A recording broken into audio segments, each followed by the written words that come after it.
Special courts. Mga diskarte sa korte sa paglutas ng problema na idinisenyo upang tugunan ang mga lugar ng kriminal na aktibidad sa pamamagitan ng pag-uugnay ng mga pagsisikap ng hudikaturan or judiciary, prosecution, defense bar, probasyon, pagpapatubad ng batas, paggamot, mga serbisyo sa kalusugan ng isip, at mga ahensya ng serbisyong panlipunan.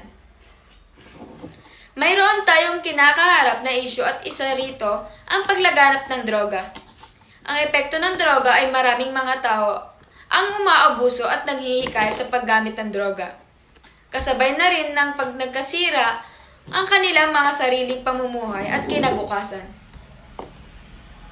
Ang mga ahensyang tumutulong at aktibong tumutugon para masugpo at mapigilan ang paglaganap ng ipinagbabawal na gamot ay